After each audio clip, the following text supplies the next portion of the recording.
123장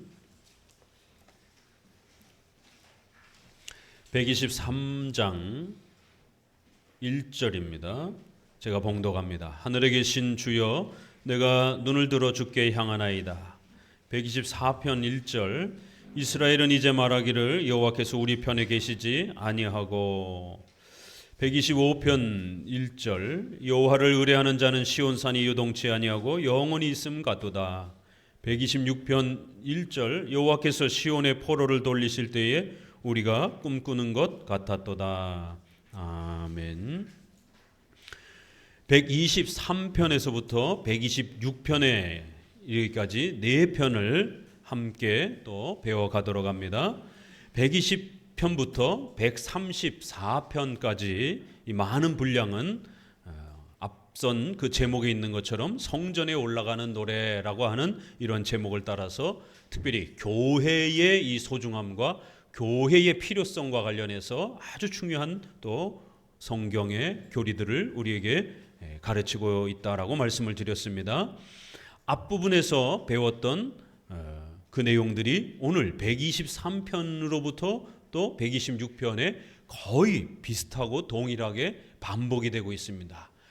특별히 어려운 그런 내용이 없기 때문에 또 짧은 구절로 반복이 되기 때문에 네 편을 함께 동시에 여러분에게 소개하고자 합니다.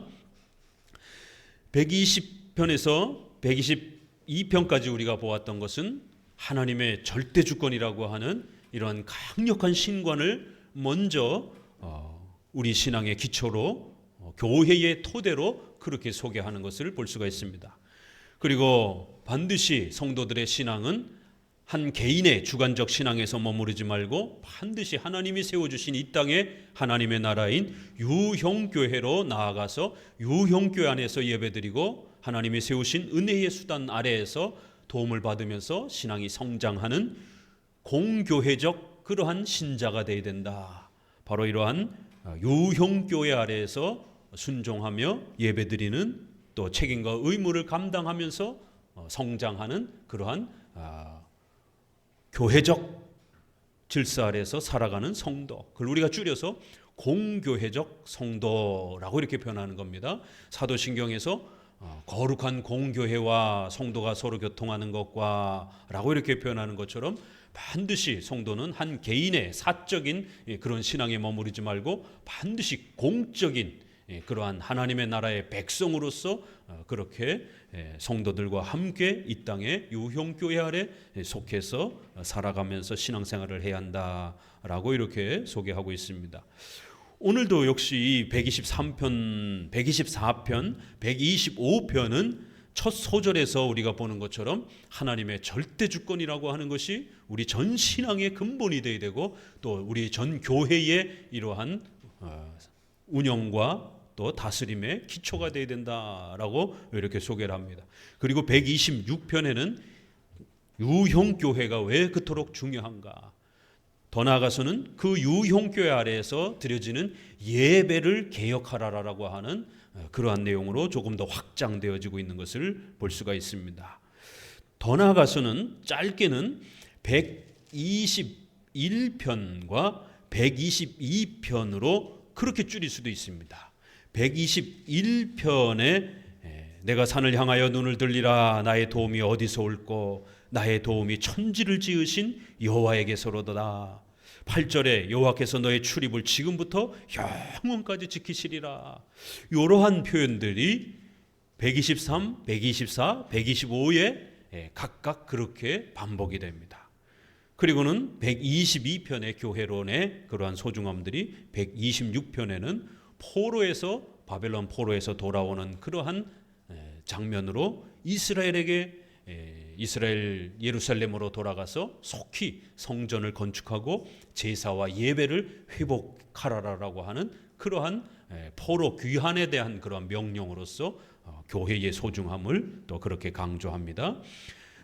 문법적인 그러한 표현들을 잘 읽어내야 되고 또 이러한 표현들이 구약의 시대의 여러 의식법과 또 여러 정치적 상황과 맞물려서 소개가 되기 때문에 어떤 역사적 배경과 정황 속에서 소개가 되어지는지를 잘 충분히 읽어내셔야 됩니다. 그리고 나서 마지막에 핵심 교리가 무엇인지를 우리가 또 찾아가는 것입니다. 이것이 성경 해석의 기본 원칙이다라고 말씀을 드렸습니다. 123편 같이 읽어봅니다. 하늘에 계신 주여, 내가 눈을 들어 주께 향하나이다. 종의 눈이 그의 상전의 손을, 여종의 눈이 그 주모의 손을,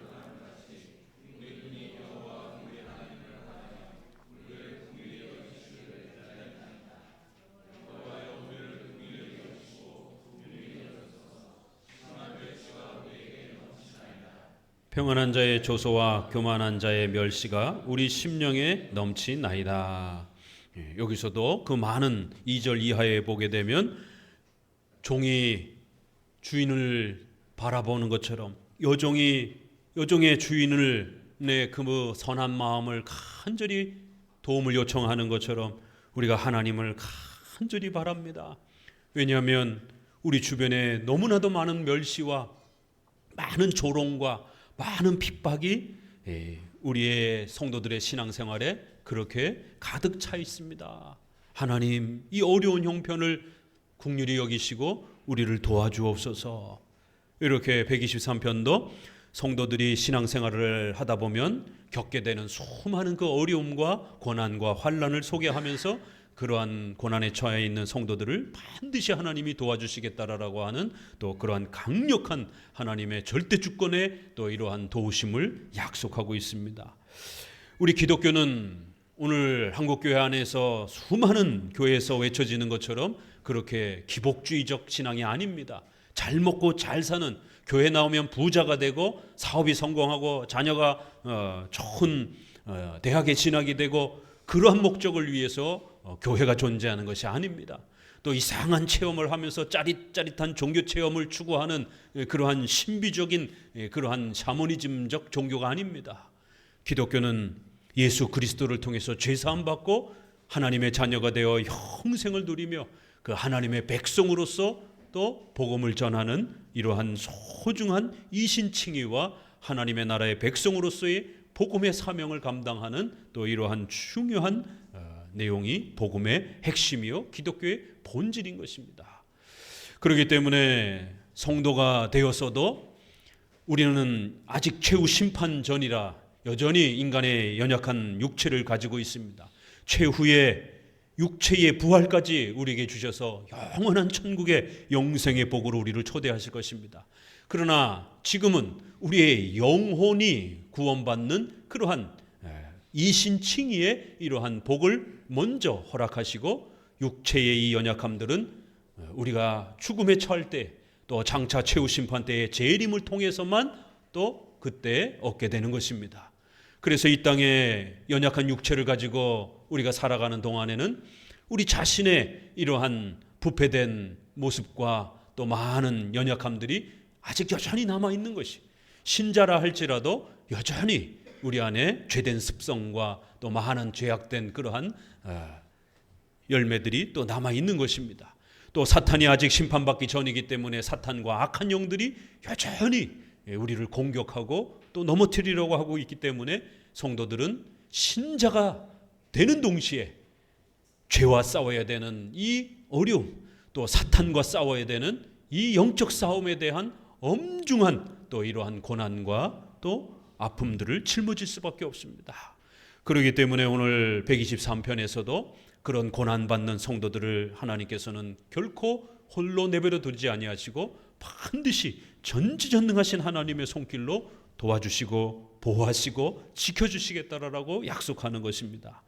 이렇게 성경은 하나님의 절대주권, 작정, 예정, 섭리 이런 하나님의 전지전능하심을 강조하는 이런 표현들을 거듭거듭 강조합니다. 바로 이러한 이유 때문에 우리 칼빈주의 개혁주의는 신론을 우리의 모든 신앙의 근본 토대로 세우는 겁니다. 어떤 교파들은 인간의 구원을 먼저 강조하는 그러한 교파들이 있습니다. 그러나 우리 장로교 개혁주의는 신론을 먼저 우리의 신앙의 기초요 체계로 삼는 것이 특징이라는 것입니다. 그런데 그 신관도 또 인간이 협력해서 하나님을 도와줘야 된다라고 하는 그러한 신인 협력주의를 주장하는 이러한 로마 가톨릭, 알미니안주의, 이런 신비주의의 또 이러한 신관들이 있기 때문에 우리 장로교는 전지전능하신 하나님의 절대 주권을 강조하는 작정과 예정과 섭리, 인간의 구원에 있어서도 하나님이 선택과 유기를 결정한다라는 것, 우리 의식주의 삶에 있어서 우리가 먹고 사는 모든 문제도 하나님이 결정하신다라고 하는, 다소 숙명론처럼 운명론처럼 보여지지만 그러나 이것은 전지전능하신 하나님이 결정하시는 것이기 때문에 세상의 운명론하고 다르다라는 것이에요. 세상의 운명론은 어떤 신이 그렇게 결정했는지, 또 그 신이 어떤 목적 때문에 그렇게 결정했는지, 왜 내 팔자가 그렇게 결정되어져 있는지, 왜 나는 이렇게 어렵게 태어나서 어렵게 생을 마쳐야 되는지 아무도 설명해 주지 않고, 아무도 거기에 대한 목적도 열매도 설명해 주지 않고, 또 그것을 고칠 수 있는지에 대한 방법도 가르쳐 주지 않습니다. 그러나 우리 기독교에서는 전지전능하신 하나님, 의로우시고 선하시고 인애로우신 그 하나님이 하나님 자신의 영광을 위해서 이 모든 우리의 구원의 문제와 우리 인생의 의식주의 모든 살아가는 문제들을 하나님이 결정하신다는 것이, 그리고 그 하나님께서는 우리를 인격적으로 대하시기 때문에 우리에게 그 작정과 섭리의 미래의 그 결과를 우리 눈에 가리우시고, 또 우리가 최선을 다해서 우리가 열심을 다하여 인격적으로 그렇게 선을 향하여 살아갈 때에 그 열매를 또 거둘 수 있도록 그런 방식으로 또 하나님이 다스려 가신다라는 거예요. 기계적으로 그렇게 억지로 끌고 가는 그런 방식이 아닌 하나님의 신비로운 방식으로 그렇게 작정과 예정과 섭리를 펼쳐 가신다라고 하는 이러한 삼위일체 주권적인 그러한 운명론처럼 보이는 이러한 신적 운명론을 가르치는 것이지 폭력적인 운명론이 아닌 것입니다.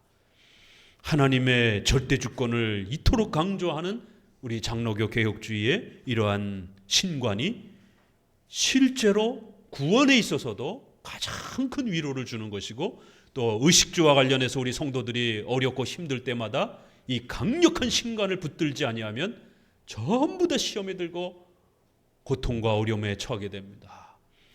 그러한 위험에 처해 있는 성도들을 붙들어 줄 수 있는 올바른 교리는 이 강력한 신관인 거예요. 우리가 살아 숨쉬는 것부터 시작해서 우리가 실수하는 것, 더 나아가서 우리가 죄를 범하는 것까지도, 아담이 죄를 범하는 것까지도 하나님이 모르셔서 방치한 게 아닙니다. 비록 하나님이 악을 만드시는 건 아니지만 하나님은 그 악 전체를 지배하시고 작정하시고 섭리하실 수 있다는 거예요. 그래서 아담의 타락을 허락하셨다라고 말하는 겁니다. 허용하셨다라고 말하는 것입니다. 하나님의 신적인 의지와 계획 속에서 그 아담의 죄까지도 사용하셔서 하나님의 영광으로 바꾸실 수 있는, 모든 것을 합력하여 선을 이룰 수 있는, 악조차도 하나님의 선과 영광으로 바꿀 수 있는 그 전지전능한 하나님의 힘이 있기 때문에 하나님은 악을 사용하기로 결정하신 것이, 선도 사용하시지만 악도 사용하신다라는 겁니다. 악을 만드시는 분은 아니지만 악을 사용하시고 통치하시고 다스리시고 작정하실 수는 있는 분이라는 것이에요. 하나님이 허락하지 않으면 이 땅에 그 어떤 악도 일어날 수 없는 것입니다. 그렇다고 해서 그 악의 책임을 하나님께 돌릴 수는 없는 것입니다. 왜냐하면 이 땅에 인격적인 존재를 또 창조하셨고, 그 인격적 존재에게 그 모든 도덕적 선악을 택할 수 있는 자유를 허락해 놓으셨기 때문에 이 신비로운 하나님의 통치에 있어서 결국 인간은, 또 천사들은 자신의 인격적인 선과 악의 책임을 져야 되는 것이고, 그럼에도 또 하나님은 이러한 천사와 인간의 모든 도덕적 선과 악에 대한 모든 역사들을 하나님이 원하시는 대로 지배하시고 통치하시고 다스리신다라는 것이, 이런 어마어마한 신관을 성경이 가르치고 있는 겁니다. 이런 어마어마한 신관을 우리 개혁주의가, 장로교가 성경에 있는 그대로 사도적 신앙을 물려받아서 지금까지 보존하고 있는 것입니다. 이러한 신관이 아니고서는 우리가 하나님을 보태줘야 되는 그런 구원론 가지고는 하루아침에도 구원론이 무너져 버립니다. 구원의 확신이 아침에 다르고 저녁에 달라버립니다. 왜요? 우리 인간은 늘 연약하기 때문에 항상 기도하고 항상 성경 보고 항상 믿음이 충만할 수 없거든요. 그렇기 때문에 우리가 보태줘야 되는 그런 구원론이라면 결국 우리는 절망에 빠진 그러한 내가 구원 받았는지도 안 받았는지도 모르는 그런 절망 속에서 살아가는 비참한 구원론을 가지고 살아가게 됩니다. 그러나 우리는 예정론을 가르치기 때문에 하나님이 우리를 먼저 선택하셨고 하나님이 우리를 먼저 사랑하셔서 우리를 하나님이 예정하셨다라고 하는 그 예정하신 백성은 절대로 버리지 않는다라고 하는 그 예정된 백성들만을 위해서 예수 그리스도의 십자가의 공로를 제한적으로 그 속죄의 은혜를 허락하셨다라고 하는, 그리고 성령께서 그들을 불가항력적으로 우리 인간이 거부할 수 없도록 그렇게 강력하게 저항할 수 없는 은혜를 주셔서 우리를 평생토록 견인하며 지켜주실 것이다라고 하는 이러한 교리들이 이중 삼중으로 그렇게 강력하게 구축되어 있는 것입니다. 그럴 때만이 우리 성도들이 강력한 구원의 확신을 죽을 때까지 잃어버리지 않고 살아갈 수 있는 것입니다. 또 성도들이 경제적인 면 때문에, 질병 때문에, 여러 가지 어려움 때문에 늘 위험과 어려움에 처했을 때, 이런 멸시와 조롱과 불신앙자들의 핍박 속에 놓여져 있을 때 우리 성도들이 의식주와 또 삶 속에서 공경에 처하지 아니하도록 하나님께서 그 모든 것들을 지키신다라고 하는 이 강력한 신감만이 그 어려움에 처해 있는 여러분들을 붙들어주고 다시 용기를 내어 일어설 수 있도록 도와줄 수 있는 것입니다. 그래서 우리 장로교는 하나님의 절대 주권, 작정, 섭리, 예정 입에 달고 반복하는 겁니다. 그렇게 반복을 해도 성도들 안에 이것이 심어지기가 굉장히 쉽지 않습니다. 왜요? 인간의 본능 속에 내 힘으로, 하나님 없이도 내 힘으로 뭔가를 자꾸 하려고 하는 그러한 인간의 공로주의가 인간의 아주 뼛속 깊이 박혀 있기 때문에 그런 것이. 그렇기 때문에 장로교는 그 인간의 죄와 싸워가면서 악한 우리의 인간의 공로적 마음을 파헤치고 거기에 하나님의 절대 주권적인, 하나님이 우리를 졸지도 아니하시고 주무시지도 아니하시고 우리의 전생애를 지켜 보호하신다라고 하는 하나님의 작정과 섭리 교리를 성도들의 마음에 심어주려고 하는 것입니다. 오늘 123편에도 하늘에 계신 주여 내가 눈을 들어 주께 향하옵나이다. 우리 122편의 이 표현을 동일하게 121편에도 내가 산을 향하여 눈을 들리라 나의 도움이 어디서 올꼬, 천지를 지으신 여호와 하나님에게서 온다라는 것. 자, 우리 115편 3절 같이 읽어봅니다. 앞서 보았던 시편 115편 한번 다시 봅니다. 115편 3절입니다. 함께 읽습니다. 오직 우리 하나님은 하늘에 계셔서,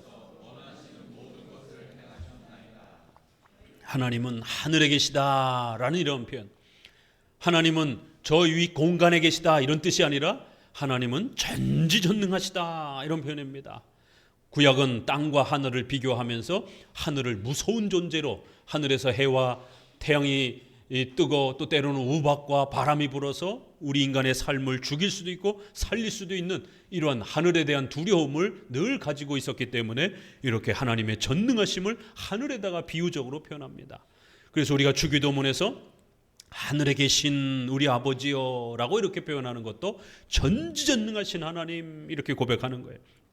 사도신경에서도 전능하사 천지를 만드신 하나님을 믿사오며, 십계명 1계명에도 나 외에는 내 앞에 다른 신을 두지 말라라는 거예요. 나 외에는 진짜 신이 없다라는 거예요. 오직 하나님만이 진짜 신이라는 거예요. 하나님 외에는, 이런 아주 강력한 배타적 고백입니다. 하나님만이 진짜 신이고 나머지 이 땅의 신이라고 불려지는 모든 것들은 가짜다라는 겁니다. 이렇게 우리의 핵심 교리들은 전지전능하신 하나님으로부터 그렇게 하나님 절대 주권에 대한 신관으로 시작합니다. 오늘 123편에도 하늘에 계신 주여 내가 눈을 들어 전지전능하신 그 하나님만을 바라보겠나이다. 우리 121편에 어떻게 소개했습니까? 다시 한번 읽어봅시다. 121편 2절부터 같이 읽어봅니다. 나의 도움이 천지를 지으신 여호와에게서로다. 여호와께서 너로 실족지 않게 하시며 너로 지키시는 자가 졸지 아니하시리로다.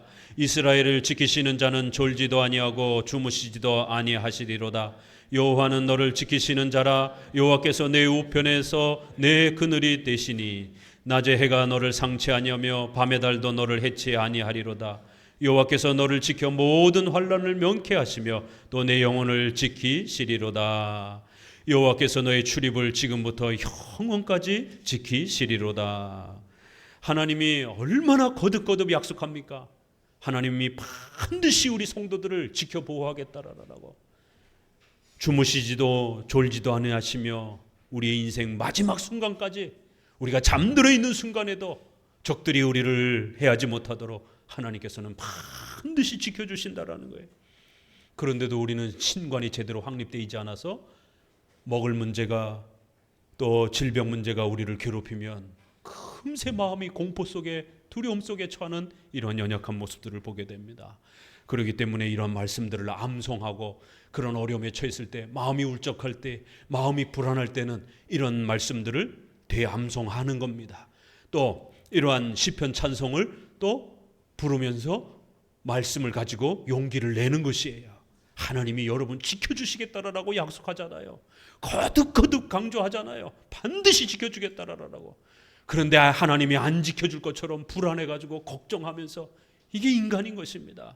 그래서 하나님은 반드시 교회라고 하는 유형교회 아래에서 성도들이 또 다시 말씀을 듣고 무장하면서 또 은혜의 수단들을 활용하면서 또 성장할 수 있도록 도와가시는 것입니다. 자, 우리 124편 또 읽어봅니다. 이스라엘은 이제 말하기를 여호와께서 우리 편에 계시지 아니하시고 사람들이 우리를 치러 일어날 때에 여호와께서 우리 편에 계시지 아니하셨다면 그때에 저희의 노가 우리를 대하여 맹렬하여 우리를 산채로 삼켰을 것이며 그때에 물이 우리를 엄몰하며 시내가 우리 영혼을 잠갔을 것이며 그때 넘치는 물이 우리 영혼을 잠갔을 것이라 할 것이로다. 우리를 저희 이에 주어 씹히지 않게 하신 여호와를 찬송할지로다. 우리 혼이 새가 사냥꾼의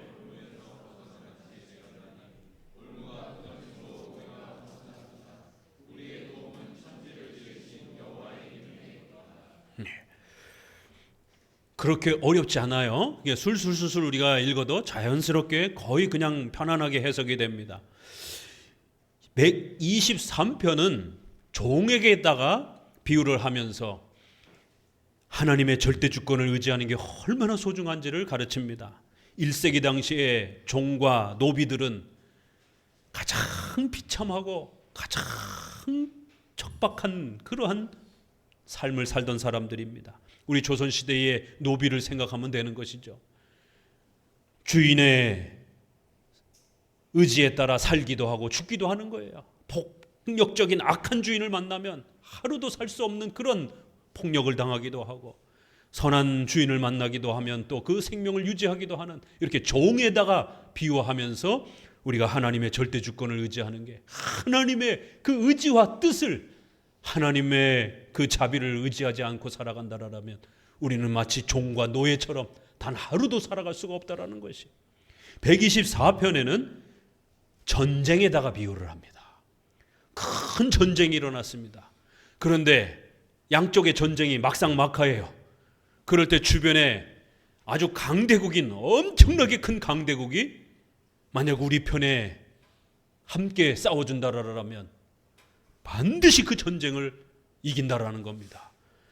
그렇게 전쟁의 비유를 이렇게 소개를 하면서 아주 강력한 그러한 나라가 우리 편에 서서 적들을 물리쳐주는 그러한 전쟁의 비유를 설명하면서 하나님이 우리 편에 계신다라고 하는 이 엄청난 위로와 소망을 깨달으라라고 권면합니다. 1절 2절에 반복합니다. 여호와께서 우리 편에 계시지 않았다라면 얼마나 심각한 일이 벌어질 수 있었는가. 여호와께서 우리 성도들 편에 계시지 않았다라면 심각한 일이 벌어졌을 거라는 거예요. 하나님이 우리 편에 계신다라는 게 얼마나 다행인 것인지. 사탄과 악마가 우리 편이라면 어떤 일이 벌어지겠습니까? 세상에 제일 나쁜 조직폭력배와 이런 보이스피싱 세력들과 같은 이런 아주 악독한, 정말 인간이기를 포기한 짐승과 같은 인간들이 만약 여러분 편이라면 여러분 한평생 그들의 수와 노릇하면서 모든 재산과 생명을 빼앗기면서 가련하고 비참하게 살아가야 되는 거예요. 그런데 전지전능하시고 가장 자비로우시고 은혜로우신 하나님이 저와 여러분 편이시다라는 거예요. 하나님의 절대 주권을 이렇게 전쟁에서 이 전능하신 신이 누구 편이냐, 이런 비유를 들어서 하나님이 우리 편에 계시다라는 것, 이거 하나만으로도 우리는 평생에 감사하면서 살 수 있는 충분한 이유가 된다라는 것입니다. 예정론을 가르칩니다. 하나님께서 어떠한 자들은 선택하시고 어떠한 자들은 버리셨다라는 거예요. 같은 어미 뱃속에서 나온 쌍둥이지만 에서는 버리고 그 동생인 야곱을 선택하셨다라는 것이, 이게 바로 하나님의 신적 예정론이라는 거예요. 그들이 태어나기도 전에, 그들이 어떤 선행을 하기도 전에 하나님은 그들이 태어나기도 전부터 예정하신다라는 것이, 선택으로 예정한 하나님의 백성들을 하나님이 그들의 아버지가 되시는, 하나님이 그들의 편에 계시는 예정된 선택된 백성들은 얼마나 감격스럽겠습니까?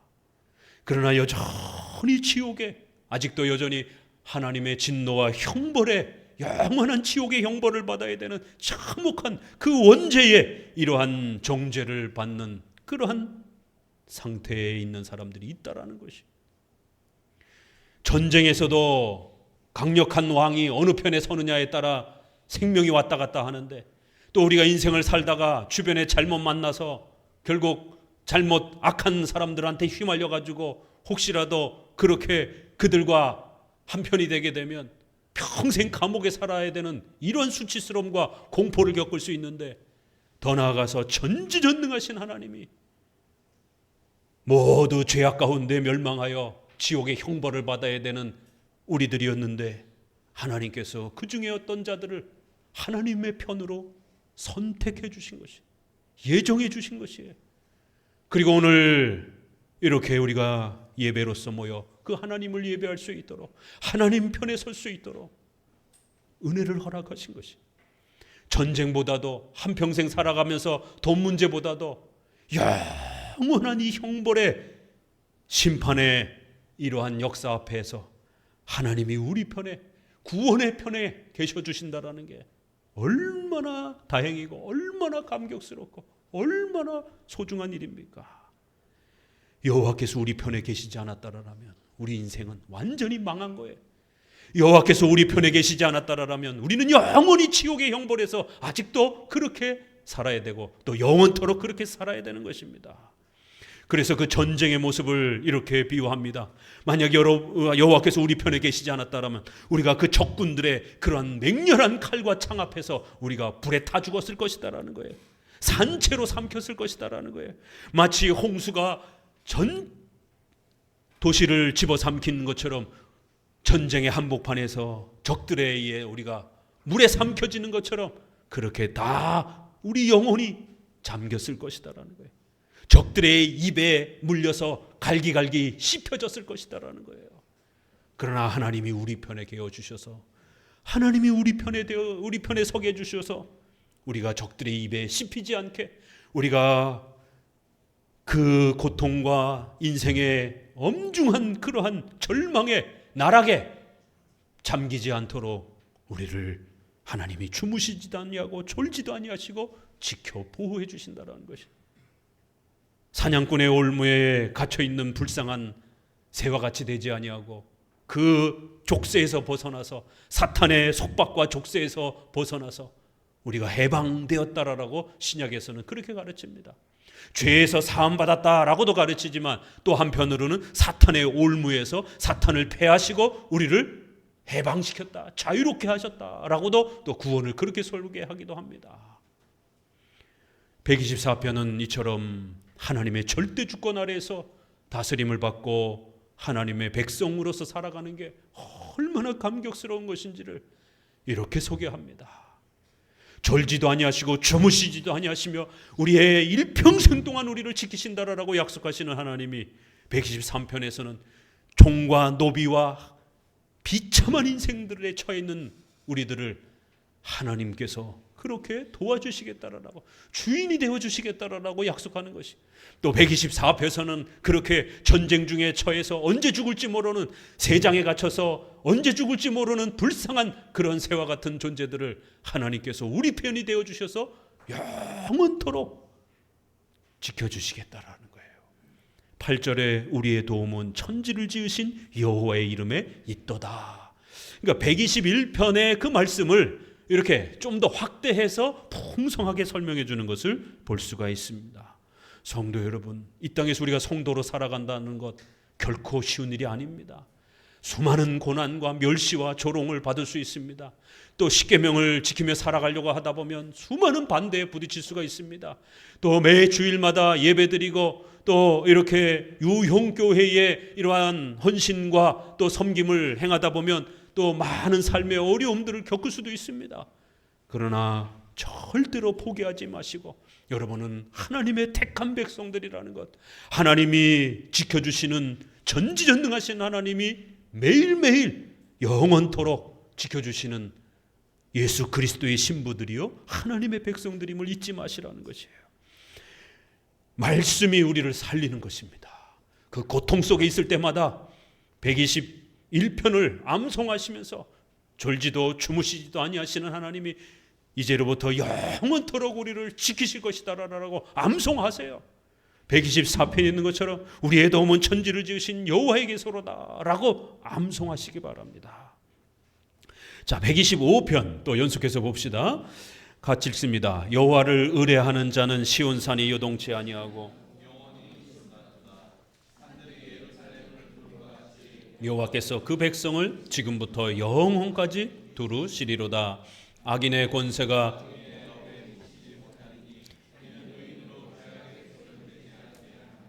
여호와여 선인에게와 마음이 정직한 자,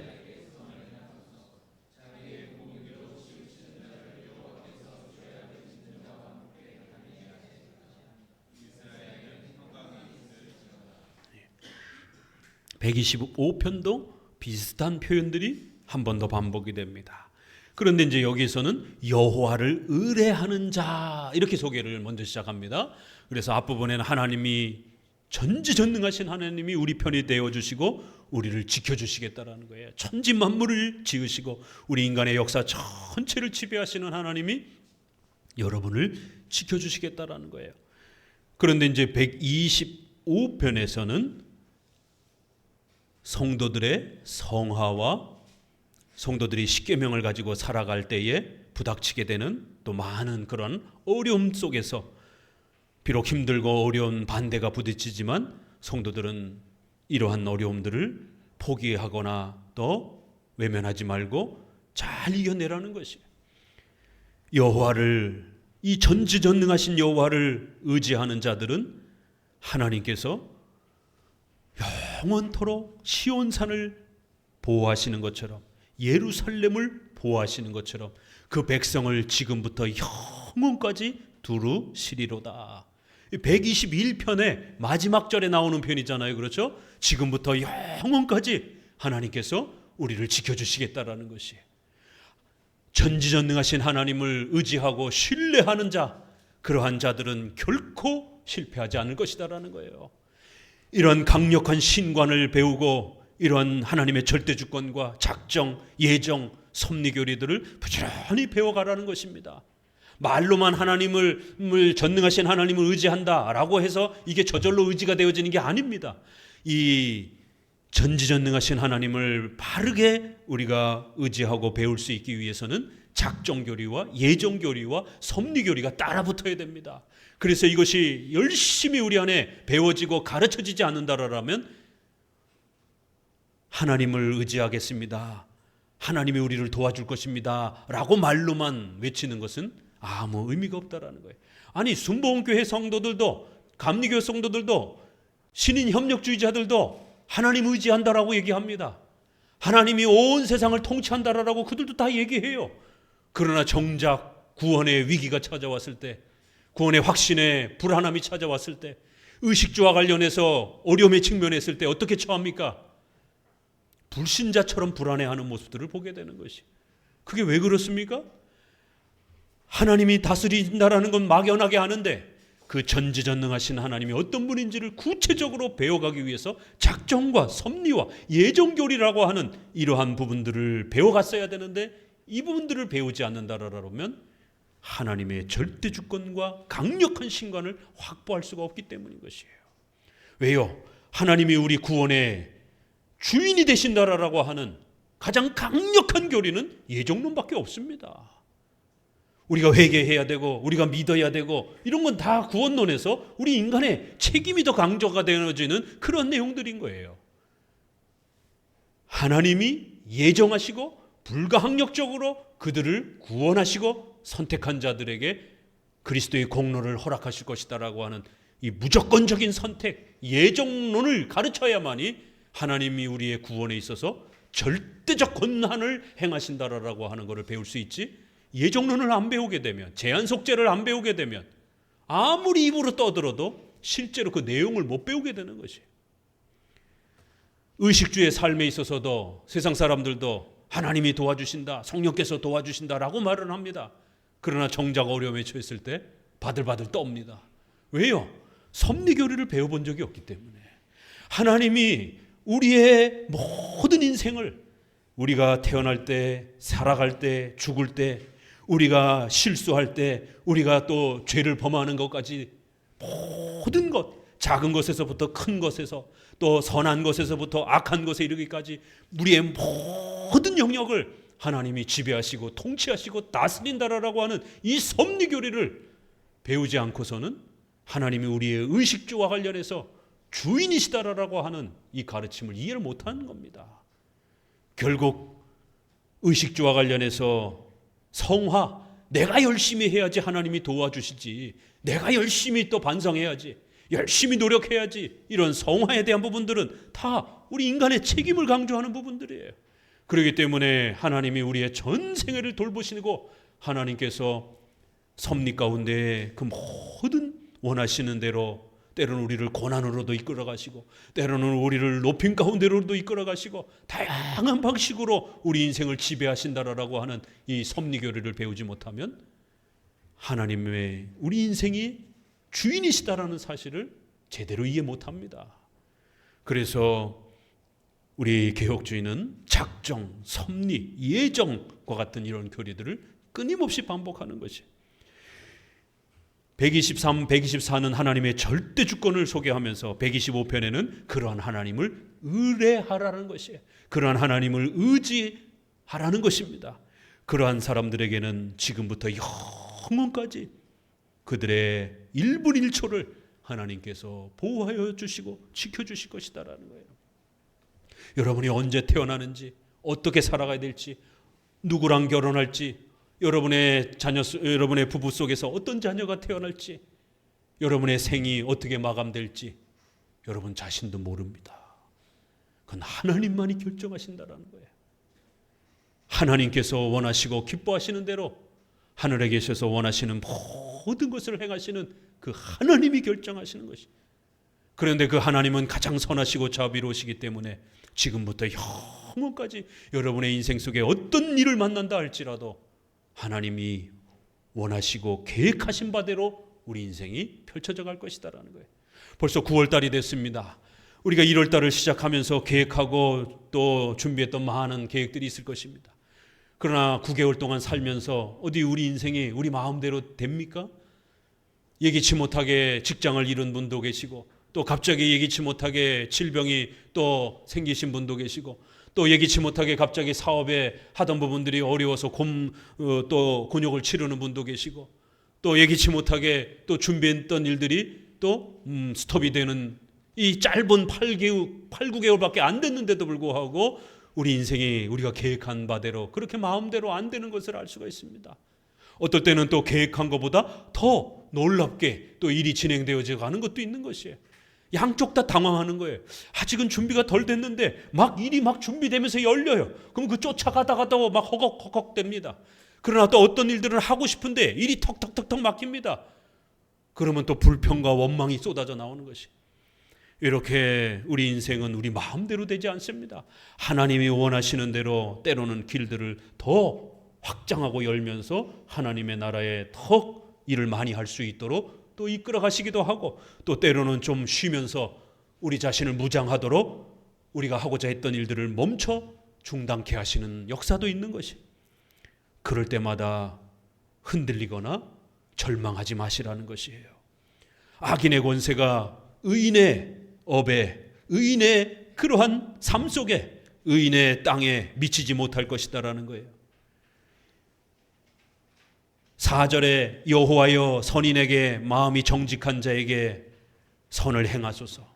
십계명을 따라 열심히 살아가려고 하는 성도들, 십계명을 따라 바르게 살아가려고 마음을 다짐하는 성도들, 열심히 실천하는 성도들에게 하나님은 선을 행해 주실 것이다라는 거예요. 성도들이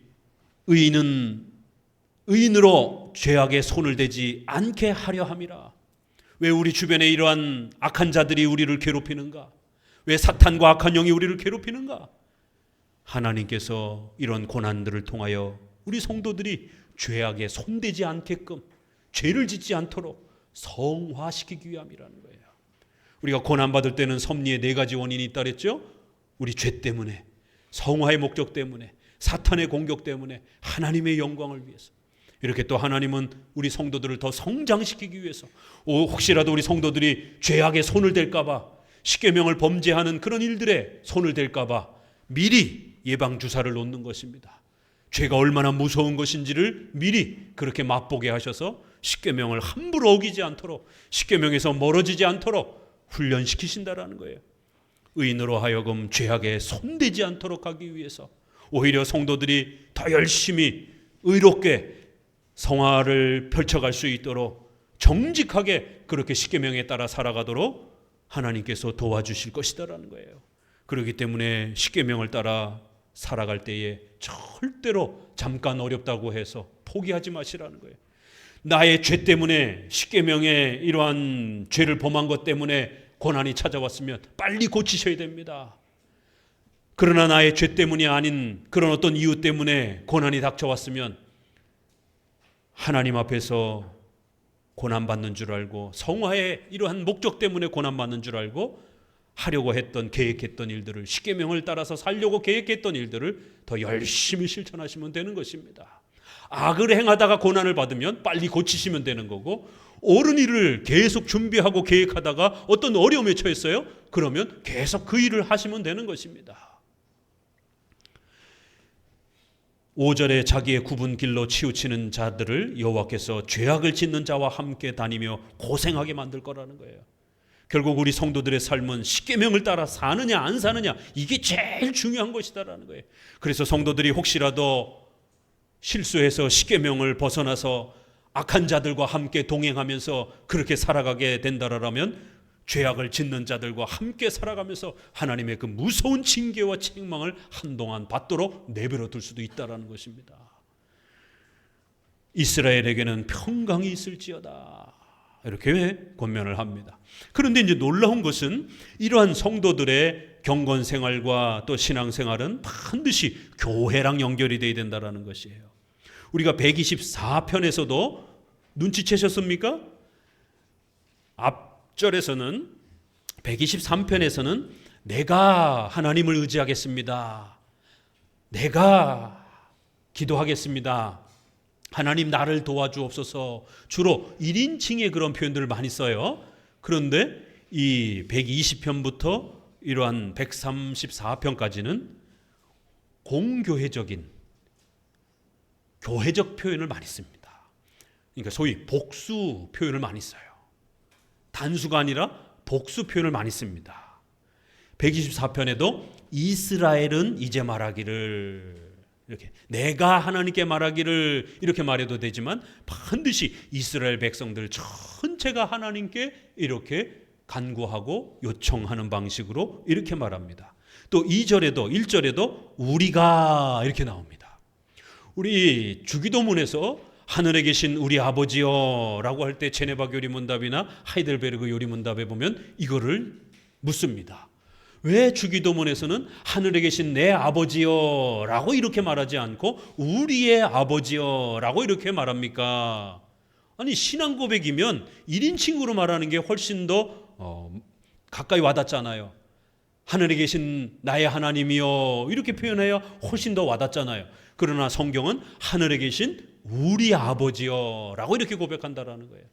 하나님께서는 한 사람만 교회로 세우시는 것이 아니라 하나님의 택한 백성들 전체를 교회로서 그렇게 하나님의 백성들로서 세우신다라는 거예요. 그래서 성도들은 반드시 혼자 있지 말고 우리라고 하는 하나님의 백성들과 함께 살아가야 된다라는 거예요. 하나님의 백성들과 함께 예배 생활을 해야 되고 하나님의 백성들과 함께 성화의 삶을 도움받아야 된다라는 거예요. 그래서 우리 하나님이지 내 하나님이라고만 고백하면 안 된다는 겁니다. 하나님은 나의 하나님이 되어주시기도 하지만 반드시 하나님은 하나님의 교회, 하나님의 백성들의 하나님으로서 이 땅에 우리를 통치해 가신다라는 겁니다. 그래서 124편의 하나님의 절대 주권의 이러한 도우심도 반드시 우리 성도들이 혼자 집에서 성경 읽고 혼자 기도하고 혼자 신앙생활을 하는 그런 방식으로 도와주시는 것이 아니라 반드시 이스라엘이라고 하는 공동체 아래에 속해서 그렇게 살아갈 때에 하나님이 도와주시겠다라는 거예요. 이스라엘은 우리 편에 계시지 않았다라면 2절에도 우리를 이렇게 우리 편에 3절에도 우리를 이렇게 표현합니다. 전부 다 우리의 하나님 우리를 도와주실 것이다 이렇게 복수로 표현합니다. 125편에도 여호와를 의뢰하는 자는 이렇게 개인적으로 시작했지만 그러한 자들을 하나님이 어떻게 도와주신다고요? 여호와를 의뢰하는 성도들은 반드시 시온산, 예루살렘, 이거 다 공교의 표현입니다. 교회적 표현입니다. 하나님이 시온산과 예루살렘이라고 하는 이 성전을 중심으로 해서 교회가 형성된 바로 하나님의 교회를 지켜주시듯이 성도 한 개인 개인을 그렇게 영원토록 지켜주겠다라는 거예요. 성경을 문법적으로 정확하게 읽으셔야 됩니다. 나 혼자만 도와주시는 게 아닙니다. 성도들은 반드시 시온산이 요동치 않는 것처럼 예루살렘이 그렇게 요동치 않는 것처럼 하나님께서는 교회를 영원토록 하나님이 지켜주시는 것처럼 성도들 한 사람 한 사람을 그렇게 지켜주겠다라는 거예요. 여호와께서 그를 도와주겠다가 아닙니다. 그의 백성을 도와주겠다. 백성이라고 하는 집단, 이러한 복수 개념, 단체 개념을, 교회 개념을 쓰는 것입니다. 여호와께서 또 3절에 이는 의인으로, 우리 번역 성경에는 단수로 되어 있지만 원문에는 복수로 되어 있습니다. 이런 게 이제 번역 성경에 있어서 굉장히 중요한 차이가 되는 것이에요. 복수입니다. 이는 의인들로 하여금 죄악에 참여하지 않도록 하나님이 도와주실 것이다. 이렇게 되어 있는 거예요. 또 여호와여 선인에게와 마음이 정직한 자, 이거 다 복수인데 단수로 다 번역이 돼 버렸어요. 다 복수로 이렇게 표현되어 있습니다. 이런 부분들도. 그리고 마지막 5절에도 이스라엘에게 평강이 있을지어다. 이제 눈에 들어오시죠? 이런 차이들이 있는 겁니다. 자, 그리고는 이제 126편의 교회론으로 다시 들어가는 겁니다. 같이 읽어봅니다. 여호와께서 시온의 포로를 돌리실 때 우리가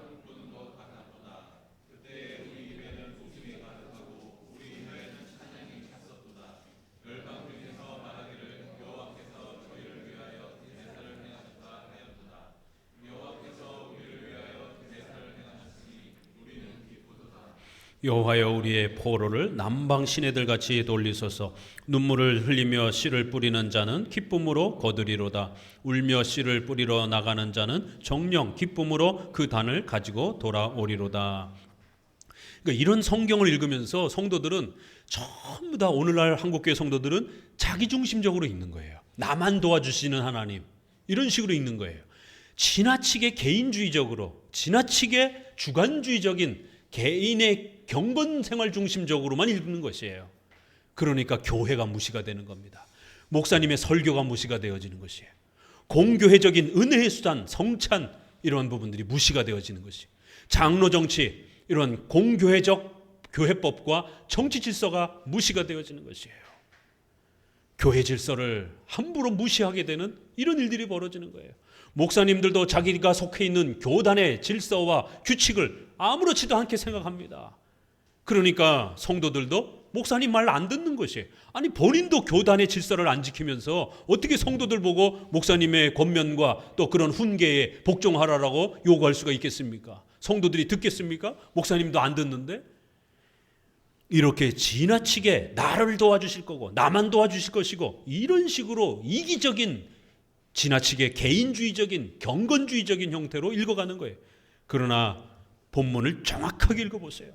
122편에 아주 교회론에 대한 부분이 강력하게 그렇게 소개가 된 것처럼 126편에도 다시 한번 중간쯤에 아예 교회론으로 모든 주제를 묶어서 교회가 얼마나 우리 성도들의 신앙생활에 있어서 중요한지, 성도들은 교회를 떠나서 신앙생활을 할 수 없다라고 아주 못을 박습니다.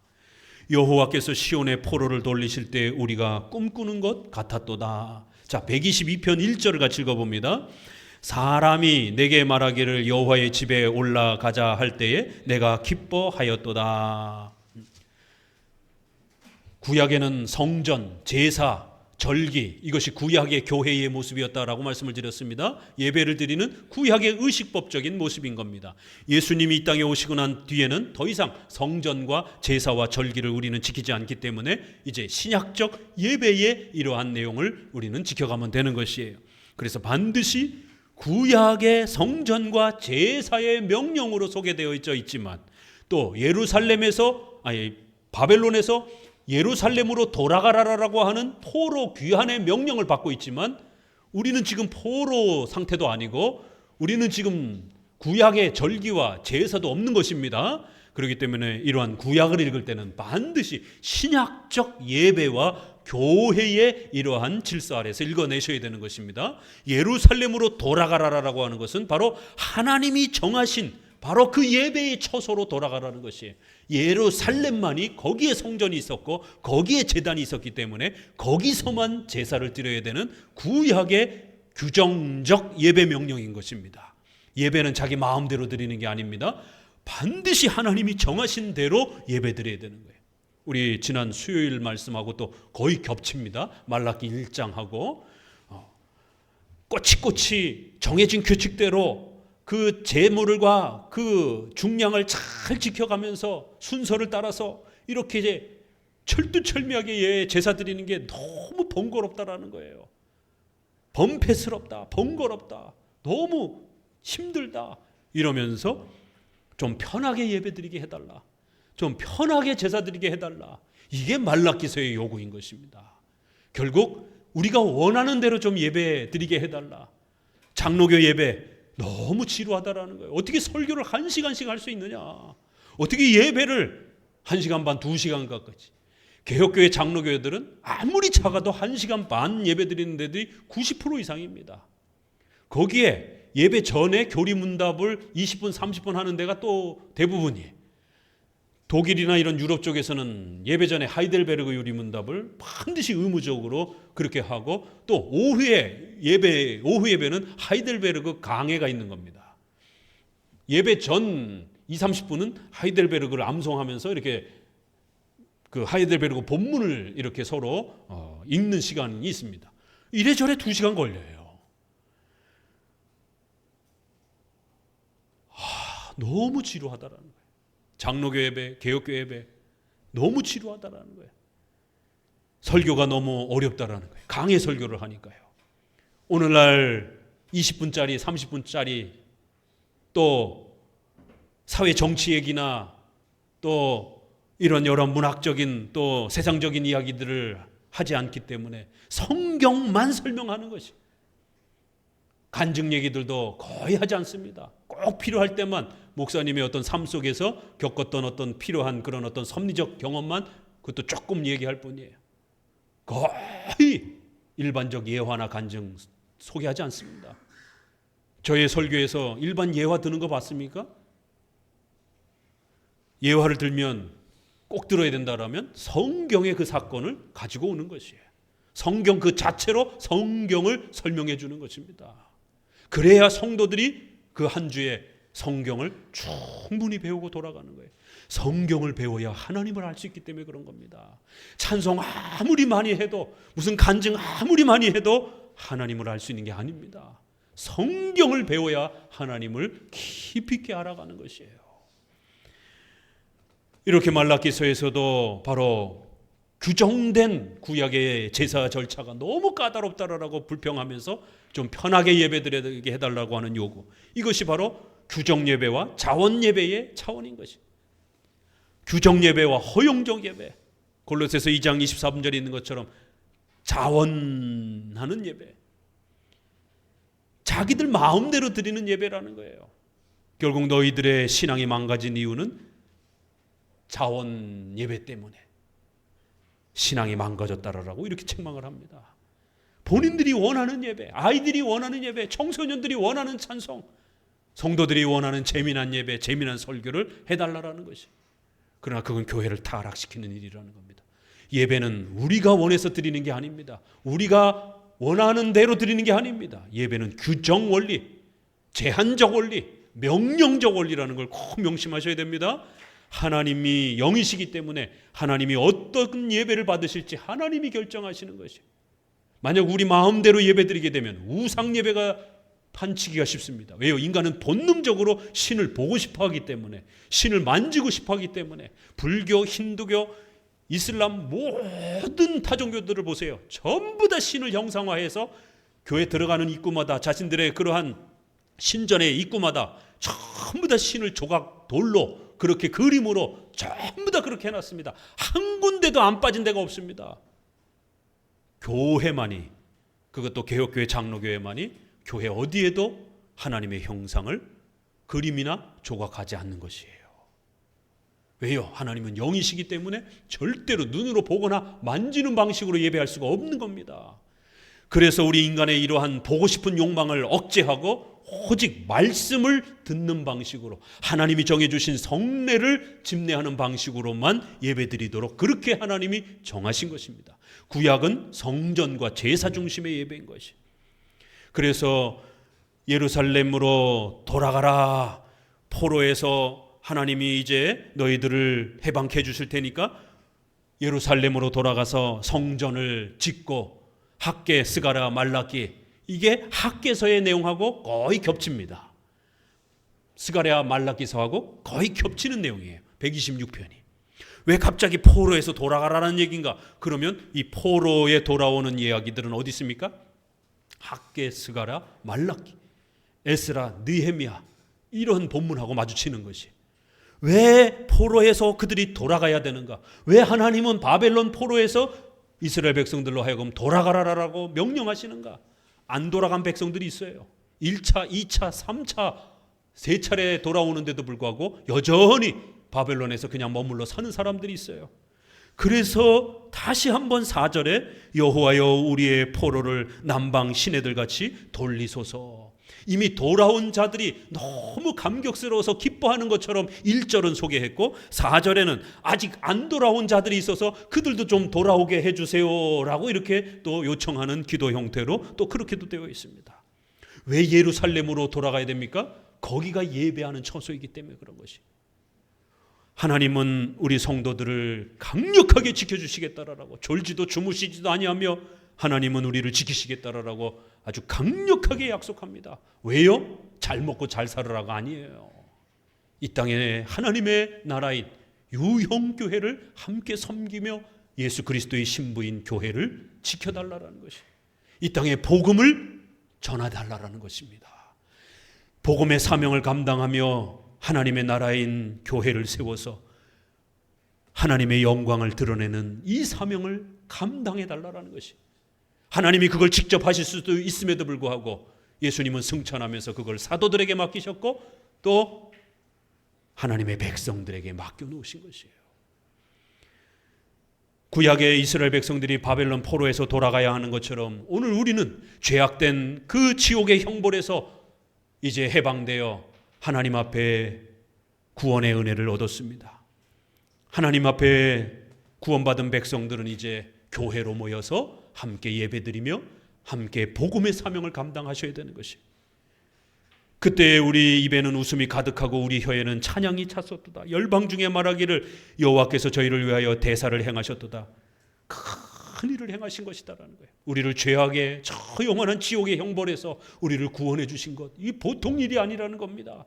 사탄의 올무와 속복에서 우리를 해방시켜 준 것, 이거 보통 일이 아니라는 거예요. 하나님의 큰 일이라는 거예요. 그래서 바빙크라고 하는 3대 칼빈주의자는 우리 성도들을 위한 평신도 조직신학 책을 쓰고 제목을 하나님의 큰 일, 이마고 데이라고 하는 이런 하나님의 큰 일이라고 이렇게 제목을 지었어요. 이 구절과 또 사도행전에 하나님의 큰 일, 이런 표현이 나옵니다. 어마어마한 하나님의 엄청난 대사와 큰 일을 우리에게 행해 주신 것이에요. 그건 우리가 잘 먹고 잘 살으라고 하는 그러한 목적으로 주신 것이 아니라 예루살렘으로 돌아가라는 것이에요. 하나님의 교회로 성도들이 모여서 이제 다시 절기와 제사와 예배를 회복하라는 것이에요. 그리고 하나님이 주신 은혜의 수단 아래서 성도들이 강력하게 무장하면서 이 땅에 이제 영적 싸움을 싸워가라는 거예요. 복음을 전하라는 것입니다.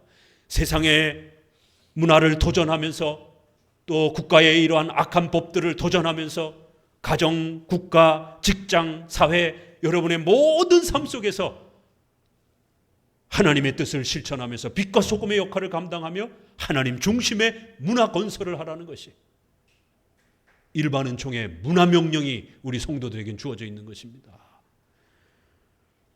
이 목적을 위해서 하나님이 큰 일을 행해 주신 것이다라는 거예요.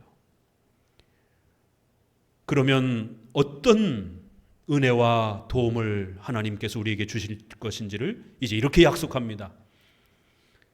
눈물을 흘리며 씨를 뿌리는 자는 기쁨으로 거두리로다. 울며 씨를 뿌리러 나가는 자는 정녕 기쁨으로 그 단을 가지고 돌아오리라.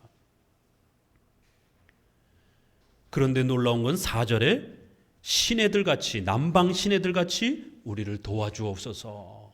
그래서 아직 포로에서 남아있는 자들이 돌아와 달라라고, 더 많은 백성들이 교회 가운데로 참여하게 해달라라고 이렇게 요청하는 기도이면서도 또 동시에 성전을 건축하려고 돌아왔는데 방해꾼들이 너무 많아서 학개스가랴를 보게 되면 20년 가까이 방치를 합니다.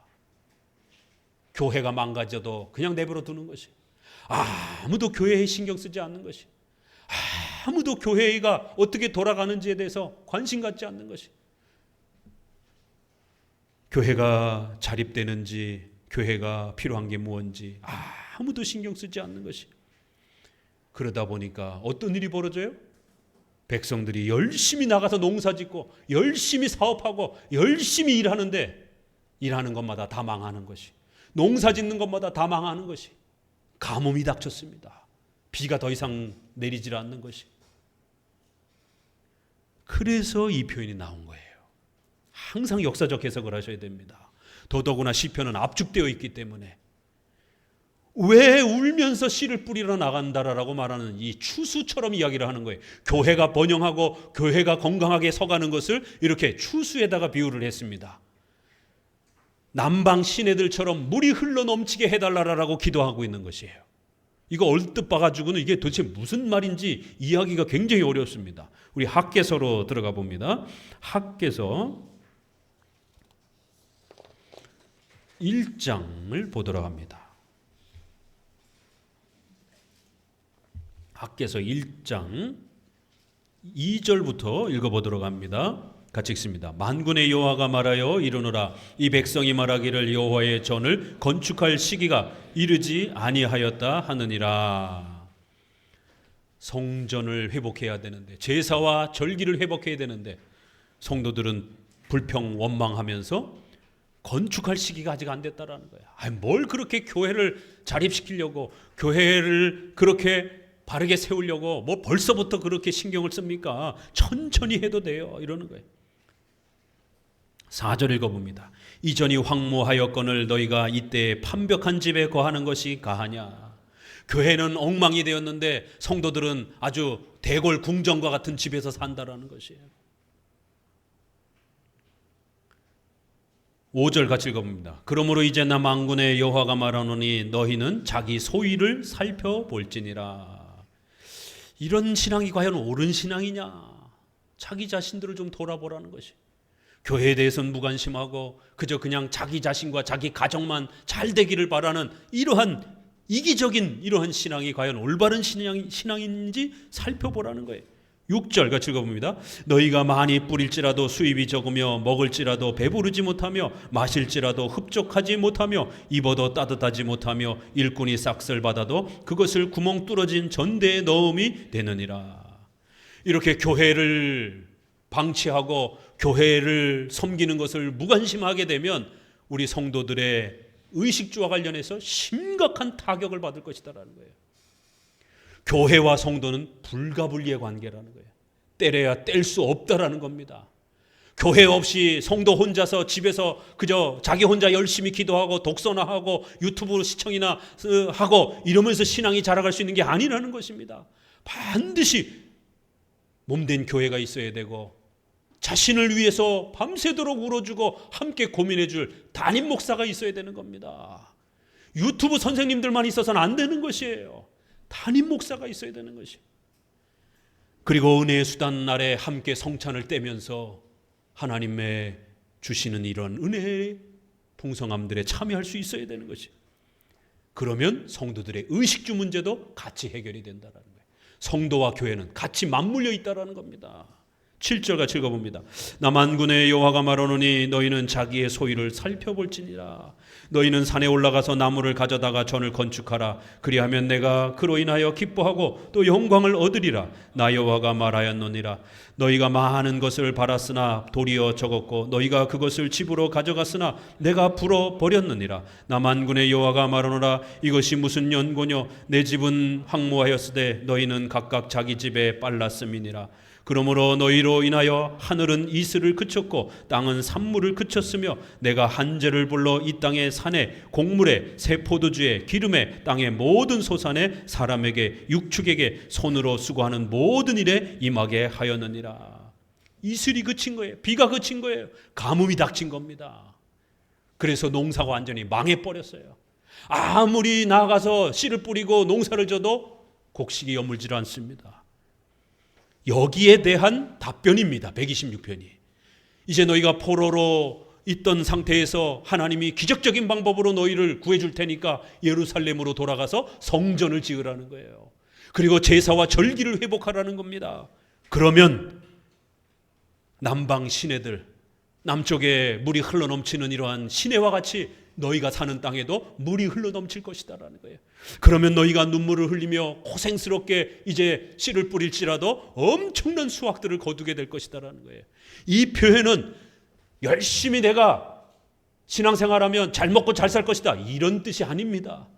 하나님의 교회를 돌아보고 그 교회에서 이루어지는 성전의 제사와 절기와 예배를 회복할 수 있도록 열심히 노력하면서 복음의 사명을 감당하게 되면 성도들의 삶 속에 이러한 추수와 같은 복된 은혜들이 흘러넘칠 것이다라는 약속이에요. 교회를 함께 약속하고 있는 겁니다. 교회에 참여해서 교회의 이러한 자립과 성장을 하나님의 나라가 펼쳐져 갈 수 있도록 최선을 다해서 공교회와 함께 살아가라는 것이, 그러면 하나님께서 어떠한 가뭄도 어떠한 그러한 재난도 닥치지 않도록 우리 성도들을 보호해 줄 것이다라는 거예요. 성도들이 열심히 농사를 짓게 되면 풍성한 수확들을 얻게 될 것이다라고 약속하는 것입니다. 이렇게 126편은 짧지만 포로에서 구해줄 테니까 빨리 예루살렘으로 돌아가서 성전을 건축하고 제사와 절기를 회복하며 예배를 회복하라라고 하는 이러한 명령을 주시고 있습니다. 그리고는 그 명령을 잘 수행하는 자들에게 물이 흘러넘치고 곡식이 흘러넘치는 풍성한 추수의 열매를 이렇게 약속하시듯이 우리 성도들의 구원의 성장과 또 성화의 성장과 의식주의 이러한 삶의 보호를 하나님이 강력하게 도와주시겠다라고 약속하는 것입니다. 오늘날 한국교회는 교회를 무시하고 교회를 외면하며 그렇게 개인주의적인 그러한 무교회주의적인 신앙생활이 팽배해져 가고 있습니다. 더더욱 우리는 공교회 중심의 사도행전에 성도가 서로 교통하는 것과 성도가 함께 교제하는 공교회를 말하고 있지 개인 중심의 신앙을 말하는 것이 아닌 것입니다. 우리 주보 이제 한번 읽으면서 설교를 마무리합니다. 웨스민스터 21장 종교적 예배와 안식일과 관련해서 말라기서 강의에서도 읽었지만 다시 한번 또 읽어봅니다. 1항 하나님께서는 참된 하나님을 예배하는 합당한 방법을 스스로 제정하셨고 그 자신의 계시된 뜻으로 제한하셨다. 이렇게 예배는 우리 마음대로 드리는 게 아니라 자원하는 허용된 게 아니라 규정, 명령된 것이다라는 겁니다. 5항 그럼 어떤 예배의 요소들이 있는가? 일반적으로 하나님께 드리는 종교적 예배의 모든 요소들은 경건과 경외하는 마음으로 성경을 읽는 것, 건전한 설교와 하나님께 순종하며 이해, 믿음, 존경함으로 말씀을 양심적으로 듣는 것과 은혜로운 마음으로 시편을 찬송하는 것과 그리고 그리스도께서 제정하신 성례를 올바르게 시행하며 합당하게 받는 것 등이다. 자, 우리 제2 스위스 신앙고백서를 한번 읽어보면요, 교회의 집회에 관하여 22장 같이 읽습니다. 누구나가 집에서 개인적으로 성경을 읽을 수 있고 피차간의 교훈을 통해서 참된 종교 생활을 영위할 수 있다. 그러나 교회에 모이는 일이나 종교적 집회가 꼭 필요한 이유는 하나님의 말씀이 적절히 설교되어야 하고 기도와 간구가 공적으로 이루어져야 하고 성례전이 옳게 베풀어져야 하고 가난한 자들과 교회의 경비를 위해서 헌금이 모아져야 하고 사회적 사귐이 일어나야 하기 때문이다. 사도시대의 초대교회에서는 그와 같은 모임이 모든 경건한 사람들에 의하여 부단히 회집되었다는 것이 확실하다. 그와 같은 모임들을 무시해버리고 그와 같은 모임을 멀리하는 사람은 참 종교를 경멸하는 사람들이다. 목사들과 신앙이 있는 관원들은 이들을 권고하여 그와 같은 모임에 참석토록 권고해야 할 것이다. 뿐만 아니라 성도들이 모이는 장소는 품위가 있어야 하고 모든 점에서 하나님의 교회를 위해서 적합해야 한다. 그러므로 우리는 넓은 건물이나 장소를 택하되 교회를 위해서 적합지 않은 것은 무엇이든지 제거해야 할 것이다. 교회의 모든 내부 장치는 단정하고 품위 있게 배열되어야 하고 꼭 필요한 것을 적합한 장소에 놓아야 한다. 예배와 교회에 꼭 필요한 기능을 위해서 요구되는 것이 꼭 있게 해야 한다. 하나님께서는 손으로 만들어진 건물 안에 거하시지 아니하신다는 사실을 우리는 믿는다. 그러나 우리는 하나님의 예배를 위해서 헌납된 장소들이 속된 것이 아니요 거룩한 것으로 인정한다. 그 이유는 하나님의 말씀 때문이요 그 장소들이 거룩하게 사용되기 때문이라는 사실을 우리는 알고 있다. 따라서 이와 같은 장소 안에 있는 사람들은 하나님의 현존과 그 거룩한 천사들의 현존과 더불어 거룩한 장소에 있다는 사실을 의식하면서 점잖고 정숙하게 행동해야 할 것이다. 그러므로 예배를 위한 집회에서 우리는 이상한 방언들을 하게 해서는 안 된다. 예배 시의 모든 일은 이 모임에 참석한 모든 사람들이 이해할 수 있는 언어로 수행되어야 한다. 이렇게 우리의 종교개혁의 규범에 있어서는 어떻게 예배드리는 것이 성경적인 예배인지 또 어떤 것을 하지 말아야 되는지 이렇게 아주 명확하게 구별해 놨습니다. 그런데 오늘날 방언으로 예배하고 방언으로 기도한다라고 하면서 또 교회 안에 온갖 두지 말아야 될 이상한 형상들을 가득 두고 또 교회 안에 무슨 밴드처럼 온갖 그러한 시끄러운 악기들을 동원해서 성경적인 이러한 예배를 파괴하는 모습들을 보게 됩니다. 시끄러운 예배가 아니라 엄숙하고 경건한 예배가 하나님 앞에 성경적으로 드려져야 되는 것입니다. 바로 이러한 예배적 개혁을 우리 장로교회가 개혁주의 교회가 바로 규정 원리라고 하는 원칙 아래에서 가장 잘 지켜가고 있는 것입니다. 오늘 네 편의 성경 말씀을 다시 한번 또 우리가 읽으면서 하나님의 절대 주권의 이러한 권능으로 하나님이 우리를 지켜주신다라는 것, 그러나 또 그 절대 주권적인 보호는 반드시 공교회적인 신앙생활을 해나갈 때 하나님이 도와주실 것이다라는 것을 꼭 명심하시고 오늘 이 땅에 살아가는 성도로서 우리가 한마음교회에 속해서 함께 유형교회를 중심으로 더욱 신앙생활을 잘 이루어 가시기를 주의 말씀으로 권면을 드립니다. 기도합니다.